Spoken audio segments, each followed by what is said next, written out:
رات کی تاریکی کو دکانوں کی شیشوں کی دیواروں سے جھلکتی روشنیاں روشن کیے ہوئے تھیں۔ زرد روشنیوں کا عکس سامنے لمبی سیدھی سڑک پہ بھی پڑا تھا، جس کے ایک طرف پارکنگ کی گاڑیوں کی لمبی قطار تھی، دوسری طرف ایک چھوٹا سا چبوترا بنا تھا۔ چبوترے پہ دن میں بک فیئر کے سٹال لگا کرتے تھے، آج کل وہ بند تھے۔ یہ جناح سپر تھا اور وہ اس وقت زرد روشنیوں کے عکس سے چمکتی سڑک پہ چل رہی تھی۔ سیاہ جیکٹ کی جیبوں میں ہاتھ ڈالے، شانوں پہ پھسلتے لمبے بال لیے، وہ سر جھکائے خود فراموشی کے عالم میں قدم اٹھا رہی تھی۔ ابا اور اماں کی کہی گئی باتیں دل و دماغ میں گونج رہی تھیں۔ جہان سکندر کون تھا؟ اس کا منکھو، کزن، شوہر، وہ شخص جس کے خواب اس نے ساری عمر دیکھے تھے۔ اتنی آسانی سے وہ کیسے اس سے دستبردار ہو جائے؟ کیا ابا اماں نہیں جانتے تھے کہ خواب اگر اپنے ہاتھوں سے توڑے جائیں تو انگلیاں بھی زخمی ہو جاتی ہیں؟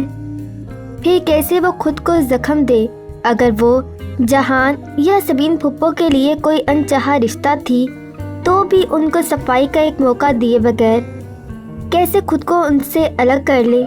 یہ مکھن نہیں تھا جس سے بال نکالنا تھا، یہ تو کانٹوں سے الجھا دامن تھا۔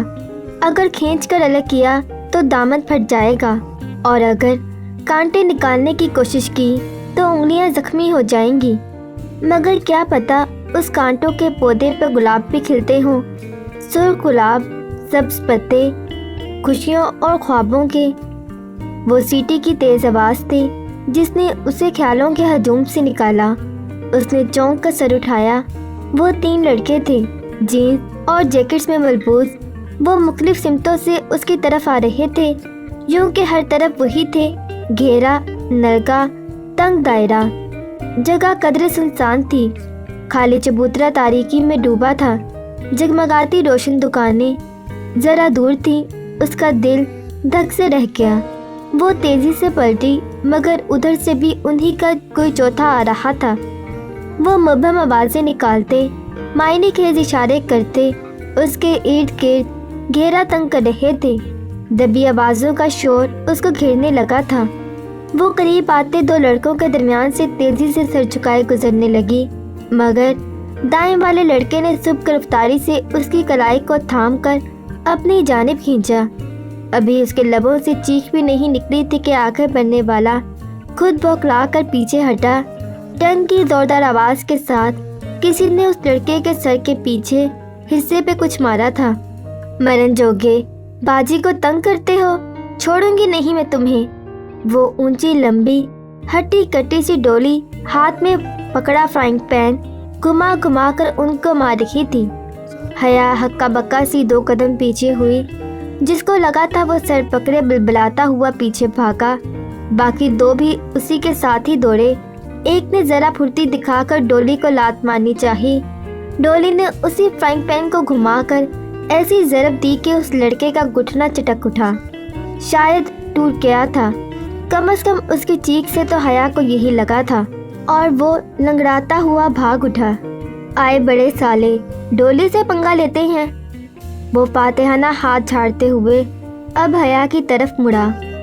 سفید آٹے سے گویا اٹا ہوا چہرہ، آنکھوں کے گرد لمبی کالی لکیریں کھینچ کر لائنر لگایا ہوا، اور آنکھوں میں نیلے سبز سے لینس، گالوں پہ سرخ پاؤڈر، بھڑکیلا آئی شیڈو اور سرخ چونچ کی طرح لپسٹک، بھورے گولڈن بالوں کی لٹیں سر پہ لیے دوپٹے سے نکل رہی تھی۔ یقیناً وگ تھی، جیسے کہ عموماً ہوتی ہے۔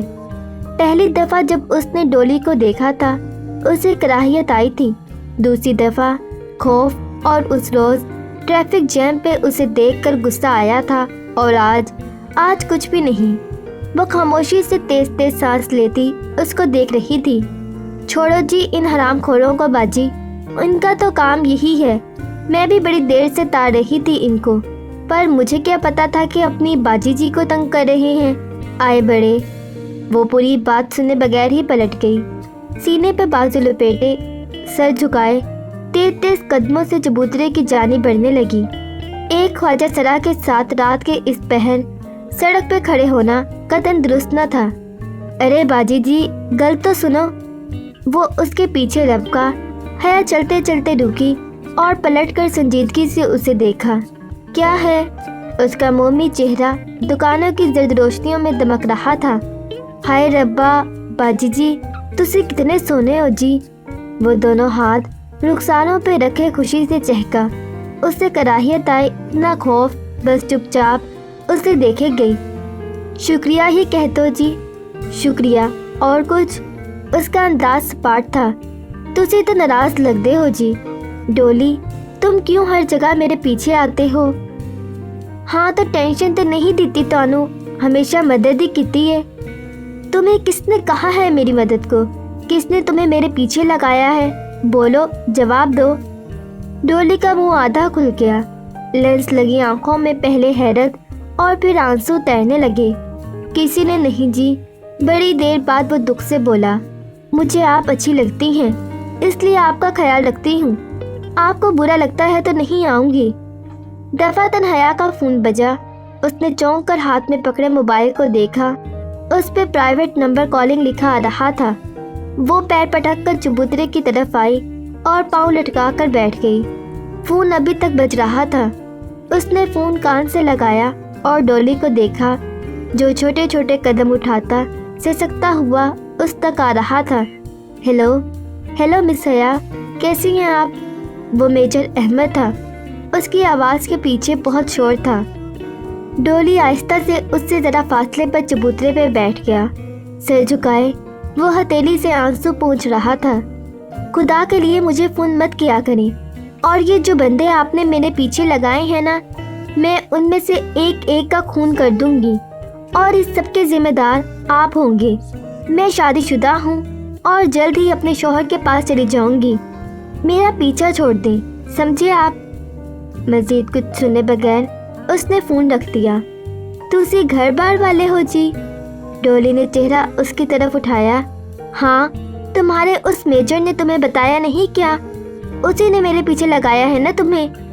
اللہ پاک کی قسم لے لو جی، مجھے کسی میجر ویجر نے نہیں بھیجا، میں خود آتا ہوں، اللہ کی قسم جی۔ وہ روتے روتے کہہ رہا تھا۔ حیا کے دل کو کچھ ہوا، اسے لگا وہ سچ بول رہا ہے۔ میں کسی کو جا کر آپ کی باتیں نہیں بتاتا، مجھے بڑا پیار ہے جی آپ سے، قسم سے۔ وہ لب بھینجے اسے دیکھے گئی۔ کچھ تھا اس میں پراسرار، خوف زدہ کرتا مگر ترس آمیز۔ ٹھیک ہے مت رو، میں جی بڑا پیار کرتی ہوں آپ سے، اسی لیے آتی ہوں، پر تسی تو الزام لا رہے ہو۔ وہ اب سسکتے ہوئے اپنا سر پیٹنے لگا تھا۔ اچھا ناؤ اسٹاپ اٹ۔ وہ چپ چاپ بیٹھا اسے تکتا رہا جبکہ وہ سامنے کھلاؤں میں گھورتی رہی۔ تسی جا رہے ہو کہیں؟ حیا نے چونک کر اسے دیکھا۔ تسی فون میں کیا نا؟ اس نے وضاحت کی۔ ہاں، میں یورپ جا رہی ہوں۔ وہ جہاں امریکہ ہے، وہ انگریزی فلموں والا۔ وہ رونا بھول کر خوشی سے چہکا۔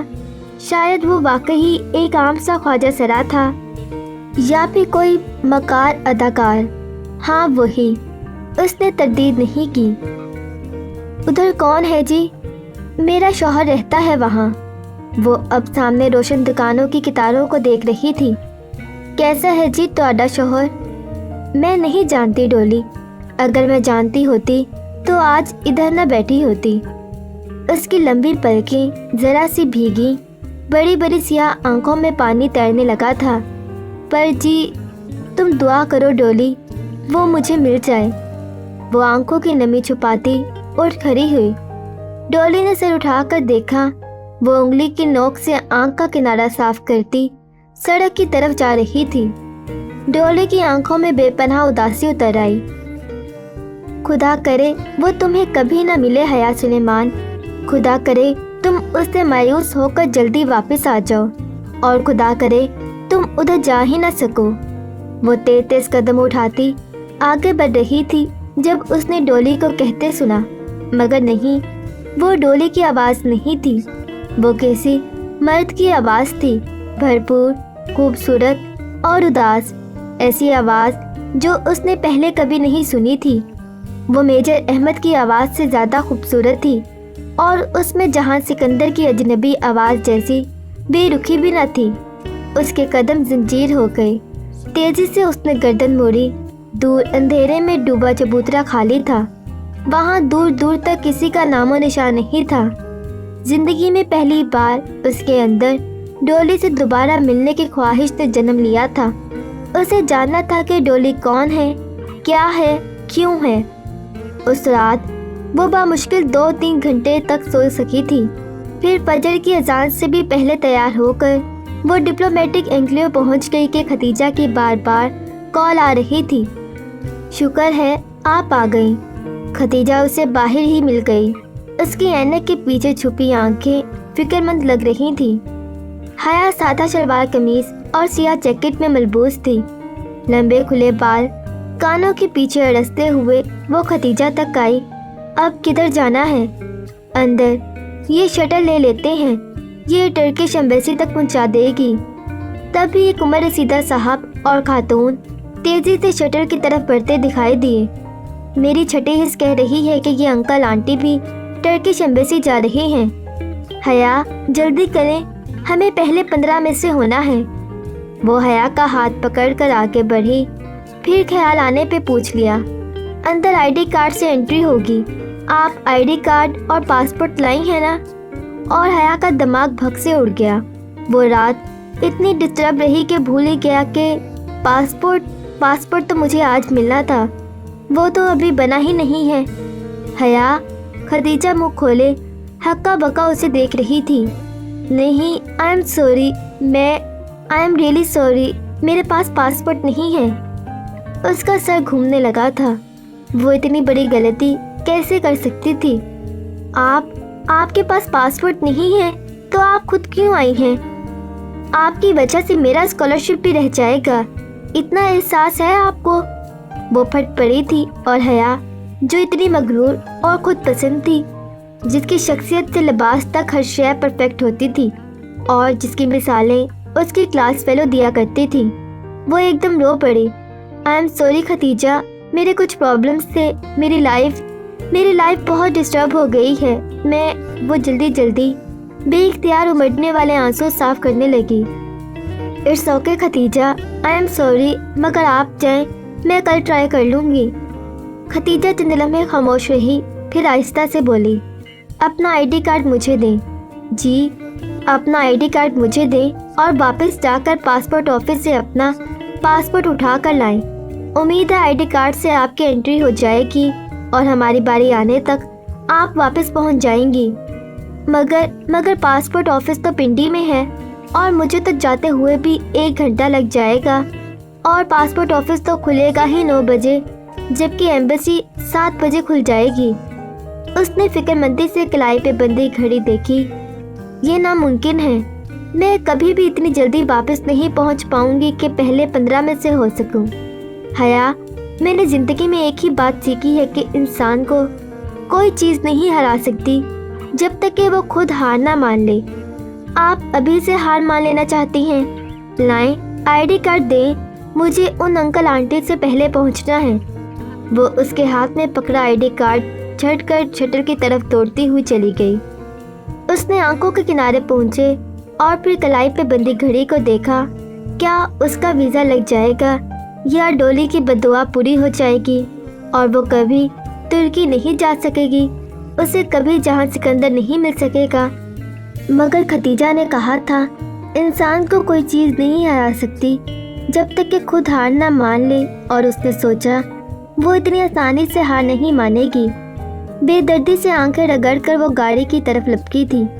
بہت ریش ڈرائیو کر کے وہ پنڈی آئی تھی۔ تقریباً 1 گھنٹہ اسے بند پاسپورٹ آفس کے باہر بیٹھنا پڑا۔ خدا کر کے 9 بجے آفس کھلا تو وہ اندر بھاگی۔ شاید اس کی ہمت دکھانے کا صلہ تھا۔ 10 منٹ بعد وہ اپنا پاسپورٹ لیے آفس کی بیرونی سیڑھیاں اتر رہی تھی۔ تب ہی کسی غیر شناسا نمبر سے کال آئی۔ اس نے کسی خیال کے تحت فون اٹھا لیا۔ ہیلو حیا، میں ختیجہ بول رہی ہوں۔ میرا فون تو باہر بھائی کے پاس ہے کیونکہ اندر سیل فون کی پرمیشن نہیں ہے۔ ابھی ایمبیسی کے گارڈ سے فون لے کر 100 منٹیں کر کے کال کر رہی ہوں۔ وہ ایک ہی سانس میں تیز بولے گئی، آپ کدھر ہیں؟ بس مجھے پاسپورٹ مل گیا ہے، میں آ رہی ہوں۔